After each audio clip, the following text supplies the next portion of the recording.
नमस्कार मित्रों, कैसे हैं आप सभी लोग। तो आज हम लोग जो है बायोलॉजी के एक महत्वपूर्ण टॉपिक के बारे में अध्ययन करने जा रहे हैं।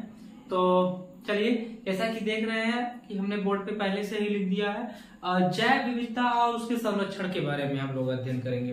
तो बायोलॉजी का ये एक महत्वपूर्ण टॉपिक है और इस महत्वपूर्ण टॉपिक के जरिए से जो है हम लोग बायोलॉजी की शुरुआत करने जा रहे हैं।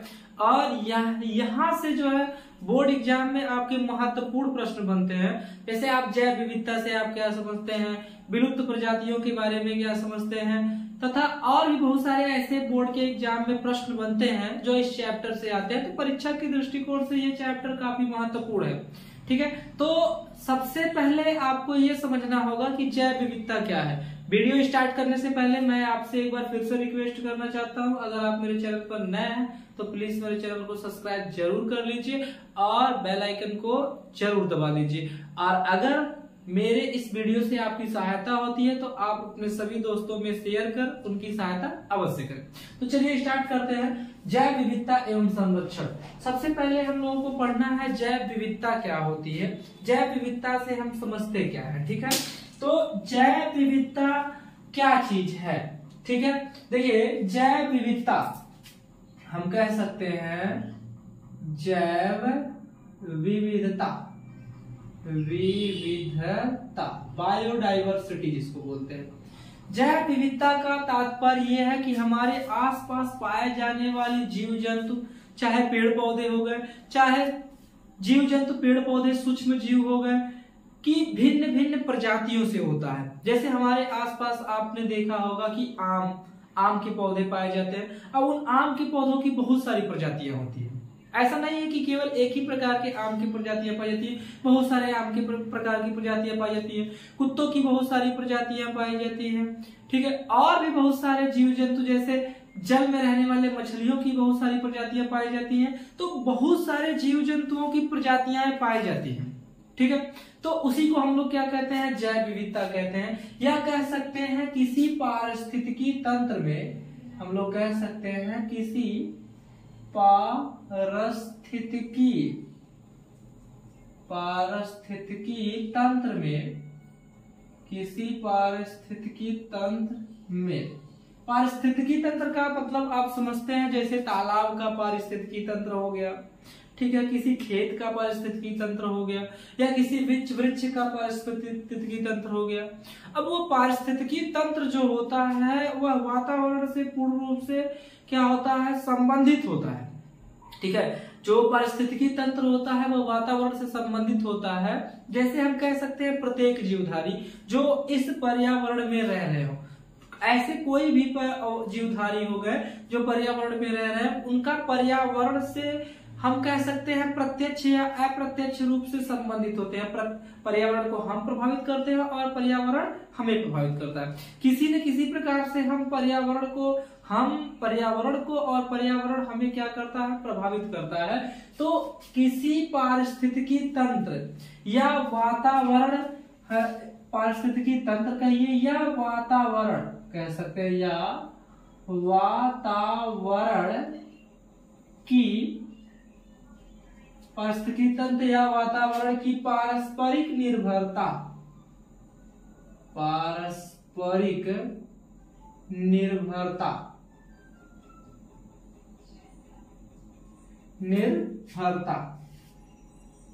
ठीक है, कोई पारिस्थितिकी तंत्र है या वातावरण है। ठीक है, यह परस्पर एक दूसरे से क्या होते हैं, निर्भर होते हैं। एक दूसरे से ये क्या होते हैं, एक दूसरे से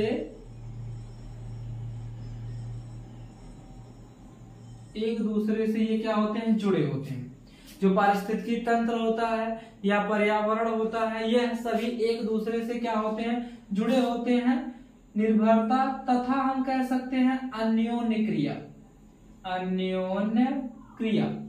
देखिए, पारिस्थितिकी तंत्र में जो जीव जंतु पाए जाते हैं वह भिन्न भिन्न प्रकार की अन्योन्य क्रियाएं करते हैं। जैसे श्वसन करते हैं, उत्सर्जन करते हैं, प्रजनन करते हैं, आदि बहुत सारी क्रियाएं करते हैं। तो पारिस्थितिकी तंत्र में पाए जाने वाले जो पादप हैं, जीव हैं, वो भिन्न भिन्न प्रकार की अन्योन्य क्रियाएं करते हैं। तो जो अन्योन्य क्रियाएं करते हैं अन्योन्य क्रियाएं करते हैं, अन्योन्य क्रिया करते हुए, हम कह सकते हैं अन्योन्य क्रिया करते हुए पादप हो गया, ठीक है, पादप हो गए, आपके जीव हो गए, और क्या हो गए, सूक्ष्म जीव हो गए, सूक्ष्म जीव हो गए।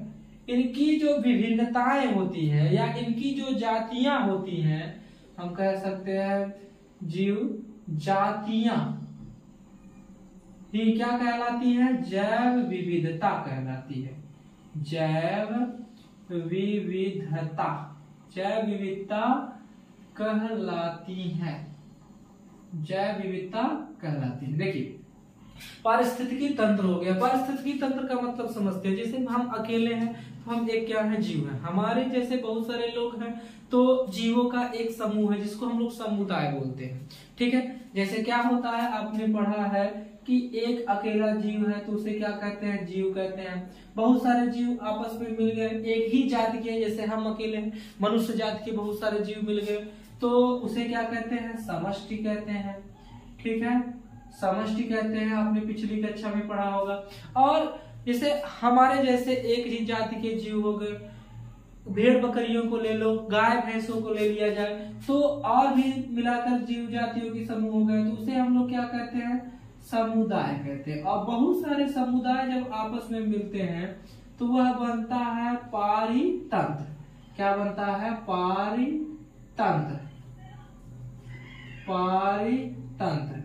अब पारितंत्र में बहुत सारे जीव जंतु पाए जाते हैं। यह जीव जंतु भिन्न भिन्न प्रकार की अन्योन्य क्रिया करते हैं। अब उस अन्योन्य क्रिया के कारण उस पर्यावरण को प्रभावित करते हैं और पर्यावरण इन्हें प्रभावित करता है।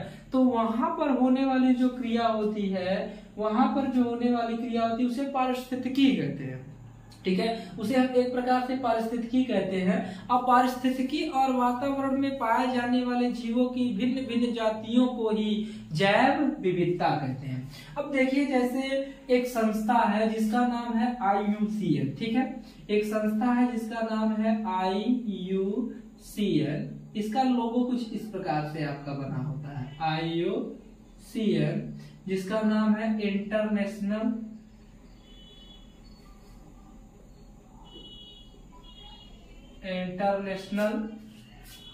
यूनियन ऑफ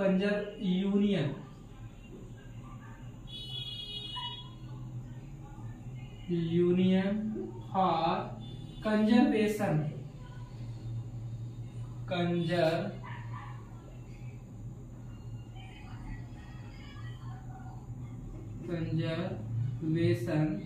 ऑफ नेचर,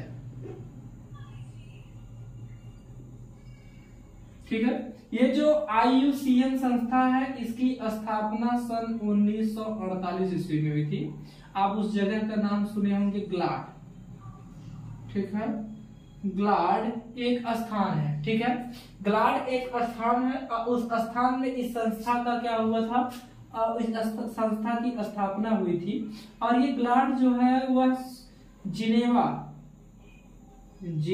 में पड़ता है, जिनेवा स्विट्जरलैंड,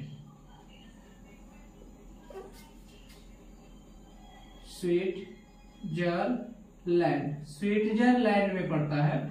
इस स्थान पर जो है IUCN जो है एक प्रकार की हम कह सकते हैं सरकारी या गैर सरकारी संस्था है। इसको आप सरकारी एवं गैर सरकारी, ठीक है, एवं गैर सरकारी एवं गैर सरकारी या क्या कर मान सकते हैं, संस्था मान सकते हैं। यह आप कह सकते हैं पूरे विश्व की एक बहुत बड़ी संस्था है IUCN, international union of conservation of international union for conservation है, सॉरी यहाँ पे international union for conservation of nature. यह पूरे विश्व की एक बहुत बड़ी जो है पर्यावरण से संबंधित एक संस्था है। इस संस्था का कार्य क्या होता है, इस संस्था का कार्य ये होता है कि पूरे विश्व में प्राकृतिक क्षेत्र, जहां जहां पे प्राकृतिक क्षेत्र पाए जाते हैं उन प्राकृतिक क्षेत्रों की देखभाल करना, उनकी सुरक्षा करना, ठीक है। तो इनका सबसे प्रमुख कार्य क्या होता है, हम कह सकते हैं प्राकृतिक संसाधनों, प्राकृतिक संसाधनों की सुरक्षा, ठीक है, सुरक्षा, देखभाल, प्राकृतिक संसाधन जो है उसकी सुरक्षा करते हैं ये लोग, उसकी देखभाल करते हैं। वन्य जीव, वन्य जीव हो गए, पादप हो गए, पादप की जो संकटग्रस्त जातियां हैं, संकटग्रस्त जातियां, संकटग्रस्त का तात्पर्य होता है ऐसी जातियां जो लुप्त होने के कगार पर हैं, उनकी देखभाल करते हैं, की देखभाल ये लोग करते हैं, ठीक है। संकटग्रस्त जातियां जो होती हैं उन संकटग्रस्त जातियों की ये क्या करती हैं, देखभाल करते हैं। वैज्ञानिक शोध का समर्थन करते हैं, ठीक है, वैज्ञानिक जो शोध होते हैं, ठीक है, वैज्ञानिक शोध का ये लोग क्या करते हैं, समर्थन करते हैं, वैज्ञानिक शोध का समर्थन करते हैं। संकटग्रस्त जातियों का, संकटग्रस्त जातियां जो होती हैं, संकटग्रस्त जातियों का ब्यौरा तैयार करते हैं, क्या करते हैं, ब्यौरा तैयार करते हैं।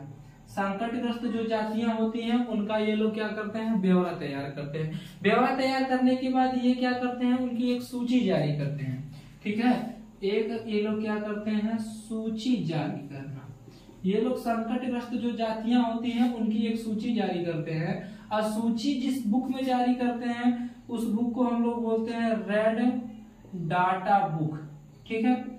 ये बहुत ही इंपॉर्टेंट है, रेड डाटा बुक, आगे आप लोगों को पढ़ाया जाएगा रेड डाटा बुक क्या होती है। इसे लाल आंकड़ा पुस्तक भी आप कह सकते हैं, ठीक है। ये जो रेड डाटा बुक है इसे लाल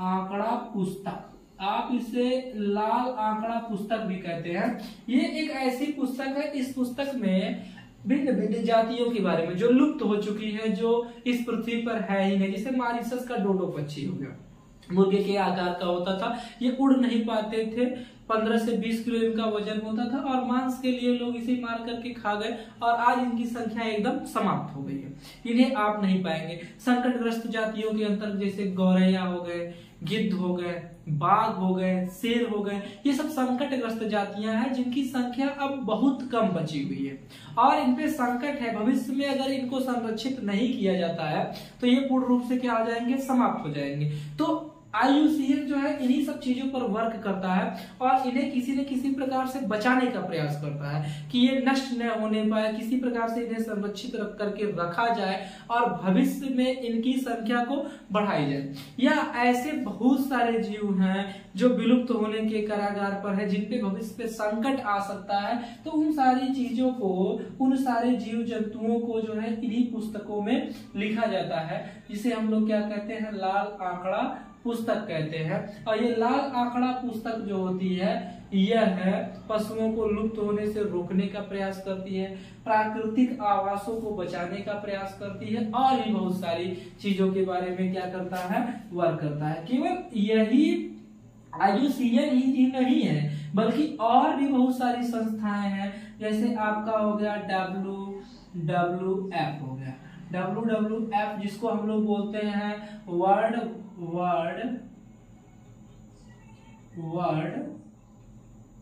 wild life fund, world wild life fund, ठीक है। ये भी संस्था है, ये भी स्विट्जरलैंड में बनी थी 1961 में, ठीक है। और आपका जो है 350 ORG, ठीक है, 350 ORG और भी ऐसी बहुत सारे सरकारी और गैर सरकारी संगठन हैं और ये संगठन जो है प्रयास कर रहे हैं कि भिन्न भिन्न जीव जंतुओं की जातियों को बचाया जाए और उन्हें संरक्षित रखा जाए। तो आपको यहाँ पर जैव विविधता के बारे में बड़ी आसानी से समझ में आ गया कि हमारे आसपास या भिन्न भिन्न स्थानों पर पाए जाने वाले भिन्न भिन्न जाति के जीवों की प्रजातियों को ही क्या कहते हैं, जैव विविधता कहते हैं। अब देखिए, जिसे आप समझिए पूरे विश्व के मैप को अगर हम ध्यान में रखा जाए, पूरे विश्व के मैप को हम समझते हैं तो पूरे विश्व के ठीक बीचों बीच से एक रेखा गुजरती है जिसको 0 डिग्री अक्षांश रेखा कहते हैं। या हम लोग इसे क्या कहते हैं, भूमध्य रेखा कहते हैं, भूमध्य रेखा कहते हैं। ये वह रेखा होती है जो पृथ्वी को दो बराबर भागों में बांट देती है। ऊपर वाले भाग को हम लोग बोलते हैं नॉर्थ पोल यानी उत्तरी ध्रुव, और नीचे वाले भाग को हम लोग क्या कहते हैं, साउथ पोल यानी क्या कहते हैं, इसे दक्षिणी ध्रुव कहते हैं। ये ऊपर वाला उत्तरी ध्रुव है, नीचे वाला क्या है, दक्षिणी ध्रुव है। उत्तरी ध्रुव में हम कह सकते हैं कि 60% जो हिस्सा होता है वह क्या है, भूमि है। 60% हिस्सा भूमि है और 40% हिस्सा जो है वह क्या है, जल है। जबकि यहाँ पर एकदम से उल्टा होता है, यहाँ पर 40% आपकी जो है भूमि है और 60% हिस्सा है आपका जल है। ठीक है, तो ये 0 डिग्री अक्षांश रेखा जो है, अब देखिए 30 डिग्री ऊपर और 30 डिग्री नीचे, ये 30 डिग्री हम नॉर्थ चल रहे हैं, 30 डिग्री आपका ये नॉर्थ है और हम 30 डिग्री कहाँ जा रहे हैं, साउथ। 30 डिग्री नॉर्थ और 30 डिग्री साउथ के बीच का जो क्षेत्र होता है, ये जो 30 डिग्री नॉर्थ हो गया और 30 डिग्री ये क्या हो गया, साउथ हो गया। तो 30 डिग्री नॉर्थ और 30 डिग्री साउथ के इस क्षेत्र को हम लोग बोलते हैं उष्णकटिबंधीय क्षेत्र। अब कहेंगे ये उष्णकटिबंधीय क्षेत्र क्या होते हैं, हाँ इसको हम लोग बोलते हैं उष्णकटिबंधीय क्षेत्र। कटिबंधीय क्षेत्र, उष्णकटिबंधीय क्षेत्र ऐसा क्षेत्र है जहां का तापमान हमेशा अधिक रहता है। अधिक रहने का तात्पर्य ये है कि यहाँ का तापमान हमेशा 25 से 30 डिग्री सेंटीग्रेड के क्या होता है, बीच में होता है। अब 25 से 30 डिग्री सेंटीग्रेड बीच क्या होने का तात्पर्य ये है कि यहाँ पर वर्षा भी पर्याप्त मात्रा में होती है कुछ क्षेत्रों में, और यहाँ पर ठंडक नहीं पड़ती है, अर्थात यहाँ पे ठंड नहीं पड़ती है, अर्थात टेम्परेचर यहाँ पे लो नहीं होने पाता है। तो ऐसे क्षेत्र को हम लोग क्या कहते हैं, उष्णकटिबंधीय क्षेत्र कहते हैं। अब वही 45 डिग्री तक आप जाएंगे, 45 डिग्री आप नॉर्थ में जाइए और 45 डिग्री आप कहाँ पे जाइए, साउथ में जाइए। तो ये 45 डिग्री नॉर्थ का ये वाला हिस्सा हम कह सकते हैं, 45 डिग्री नॉर्थ का ये वाला हिस्सा हो गया, और ऊपर का 45 डिग्री साउथ का हिस्सा। ठीक है, ऊपर वाला नॉर्थ है, नीचे वाला क्या है, साउथ है। इस वाले क्षेत्र को हम लोग क्या कहते हैं, उपोष्णकटिबंधीय क्षेत्र। उपोष्णकटिबंधीय क्षेत्र, उपोष्णकटिबंधीय क्षेत्र यहाँ पर हम कह सकते हैं गर्म के महीने में गर्म भी होती है और यहाँ पर क्या होती है, ठंड भी होती है। ठीक है, अभी आपको समझा रहे हैं क्यों ये बताया जा रहा है कि यहाँ पे गर्म होती है, ठंड क्या होती है। अब बाकी 45 डिग्री से लेकर के 90 डिग्री, और ये 90 डिग्री का जो क्षेत्र होता है इसे हम लोग क्या कहते हैं, शीतोष्ण। क्या कहते हैं, शीतोष्ण कटिबंधीय क्षेत्र। शीतोष्ण कटिबंधीय क्षेत्र, इस वाले क्षेत्र को हम लोग शीतोष्ण कटिबंधीय क्षेत्र। आपको हमने बताया 45 डिग्री आप नॉर्थ में जाइए या साउथ में जाइए, कितने डिग्री के बाद, 30 डिग्री के बाद। तो उष्णकटिबंधीय क्षेत्र है, यहाँ पर गर्मी भी पड़ती है और ठंड के महीने में ठंड भी पड़ती है। जैसे 23 सही 1/2 डिग्री के ऊपर हम लोग रहते हैं, यानी कर्क रेखा के ऊपर उत्तर प्रदेश हो गया, राजस्थान हो गया, हिमाचल प्रदेश हो गया, जम्मू कश्मीर हो गया, ये सब भारत के जो हिस्से हैं, पटना हो गया, असम हो गया, ये सब उष्णकटिबंधीय क्षेत्र के ऊपर के हिस्से हैं। तो ये सही 1/2 के ऊपर वाले हिस्से हैं। तो यहाँ पर आप पर्यावरण को बहुत अच्छी तरीके से जानते होंगे। यहाँ पर होता क्या है, यहाँ पे गर्म का भी मौसम होता है, ठंड का भी मौसम होता है। ठीक है, तो वर्षा भी पर्याप्त मात्रा में होती है। अब वर्षा होने का प्रमुख कारण क्या है, हिमालय पर्वत की स्थिति है। तो उस चीज को हम लोग अभी आगे समझेंगे। तो उष्णकटिबंधीय क्षेत्र है, तो जैसे जैसे आप क्या होंगे, जैसे जैसे आप भूमध्य रेखा से जैसे जैसे आप भूमध्य रेखा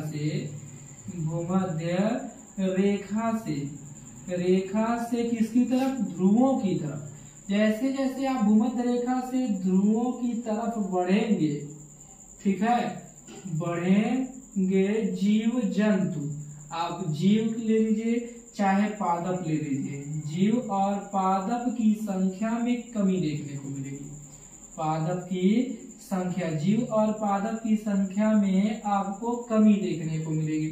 जीव और पादप की संख्या में आपको कमी क्यों देखने मिलेगी, इसका प्रमुख कारण क्या है? तो देखिए, इसका सबसे प्रमुख कारण ये है कि जैसे जैसे आप ऊपर बढ़ेंगे वैसे वैसे देखेंगे कि यहाँ पर देखिए शीतोष्ण कटिबंधीय क्षेत्र है, और ये वाला हिस्सा पूर्ण रूप से ठंड वाला क्षेत्र है, जिसको हम लोग शीतोष्ण कटिबंधीय क्षेत्र कहते हैं। तो इन क्षेत्रों में ठंडक बहुत ज्यादा पड़ती है, और किसी भी जीव जंतु या पादप को रहने के लिए एक अनुकूल वातावरण की आवश्यकता होती है, और अनुकूल वातावरण यहाँ पर पर्याप्त मात्रा में मिल नहीं पाता है।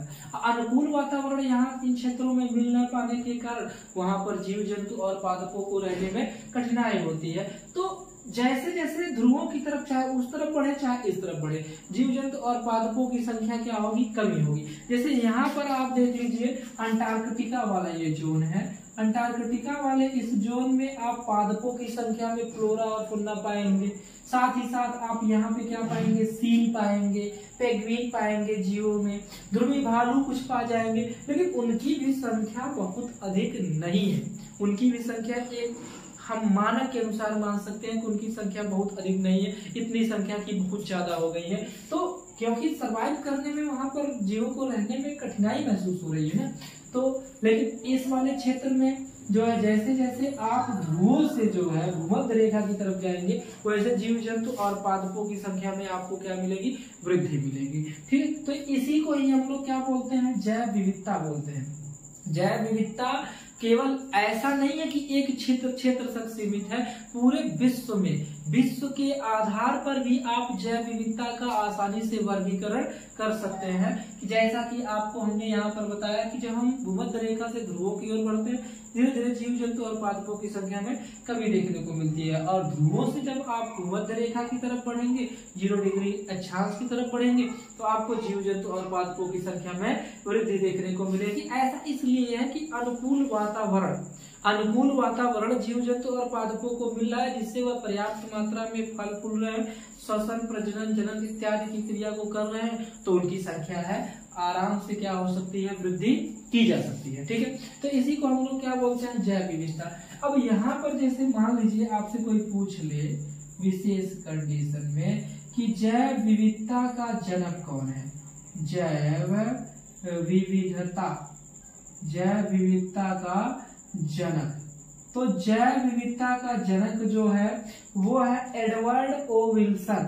ठीक है, एडवर्ड ओ विल्सन, एडवर्ड ओ विल्सन को हम लोग जैव विविधता का क्या कहा जाता, कहते हैं, जनक कहते हैं, विल्सन। एडवर्ड ओ विल्सन जैव विविधता के जनक हैं। और अगर आप जैव विविधता को वर्गीकृत करना चाहते हो तो जैव विविधता को मुख्य 3 भागों में बांटा गया है, या जैव विविधता के मुख्य 3 स्तर हैं। ठीक है, अगर आपसे कोई पूछे कि जैव विविधता के स्तर कितने हैं, यानी कितने स्तर हैं, तो जैव विविधता के मुख्य कितने स्तर हैं, 3 स्तर हैं। पहला जो स्तर है आपका वो है आनुवांशिक जैव विविधता। पहला जो स्तर है वो है आनुवांशिक जैव विविधता, पहला आनुवांशिक जैव विविधता है। दूसरा आपकी जातीय जैव विविधता है, जातीय जैव विविधता। ठीक है, जातीय जैव विविधता। और तीसरी जो है समुदाय या पारिस्थितिकी विविधता है। तीसरी जो विविधता है वो है समुदाय या पारिस्थितिकी जैव विविधता, जैव विविधता। ठीक है, तो जैव विविधता के कुल 3 स्तर होते हैं, आनुवांशिकी जैव विविधता, जातीय जैव विविधता, समुदाय या पारिस्थितिकी जैव विविधता। अब एक के बारे में बारी बारी से हम लोग अध्ययन करेंगे कि आनुवांशिकी जैव विविधता क्या होती है। आनुवांशिकी जैव विविधता एकदम सिंपल सा कॉन्सेप्ट होता है, जिसे आप लोगों ने सुना होगा आनुवांशिकी। चलिए देख लेते हैं, आनुवांशिकी। सबसे पहला आनुवांशिकी जैव विविधता, जैव विविधता।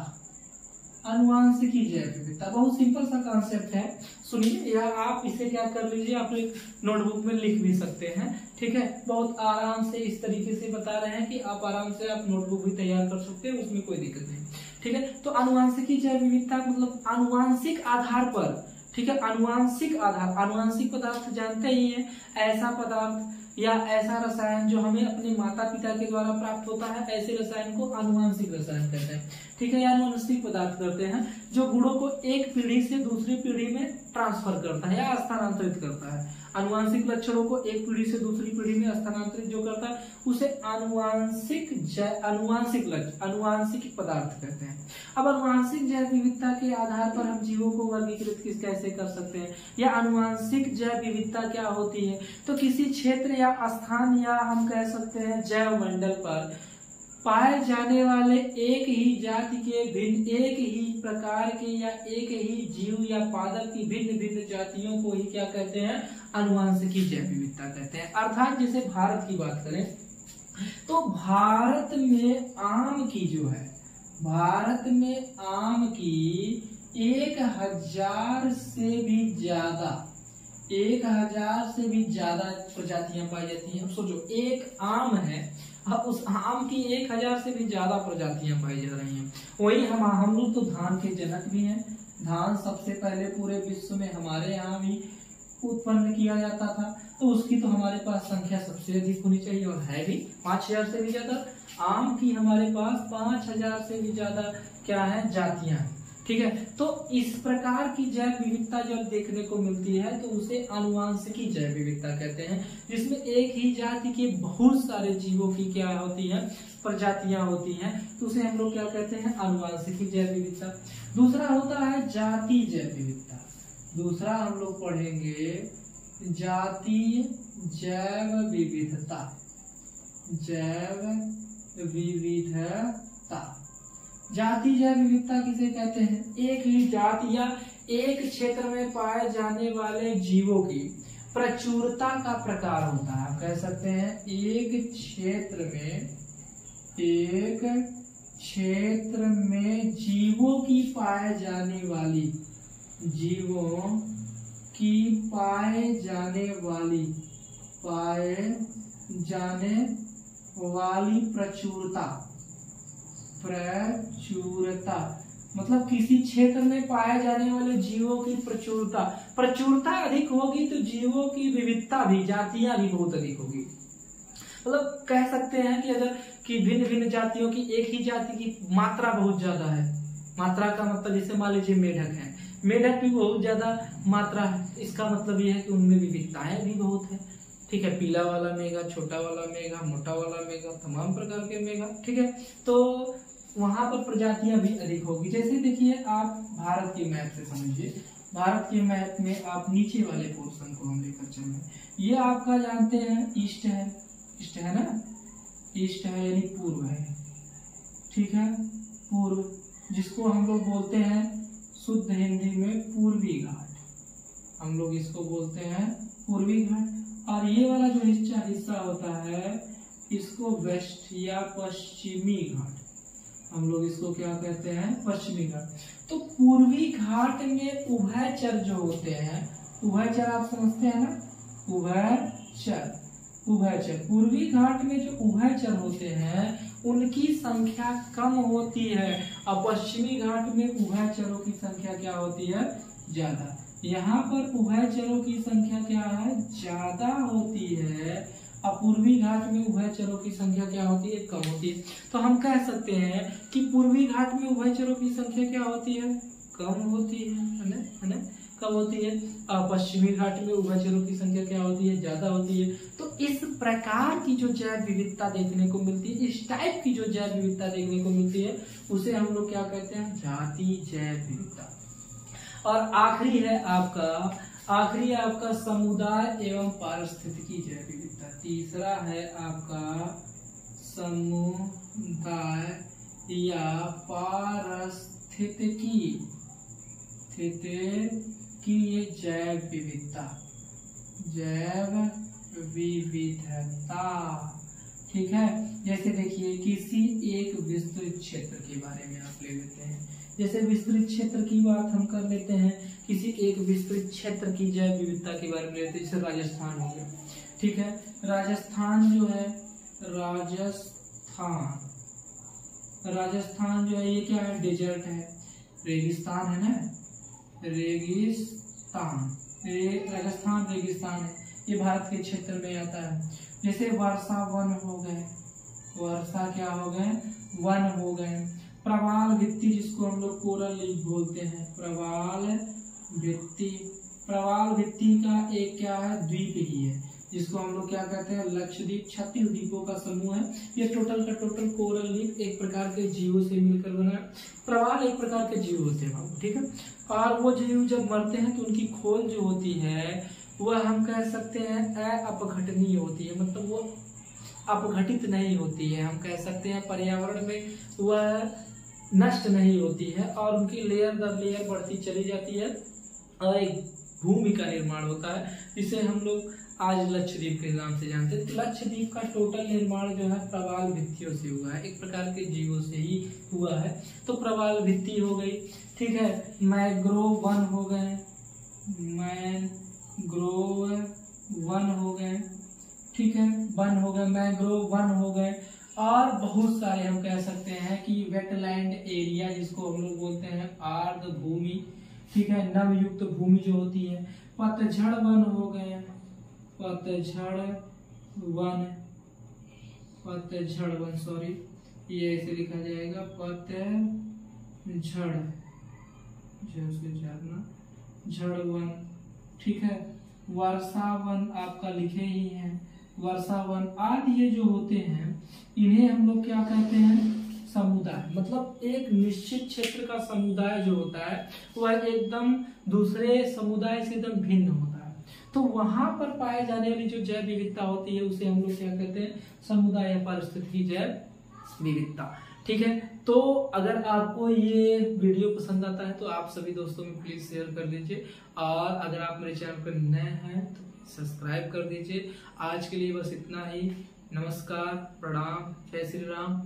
आज के लिए इतना ही, धन्यवाद।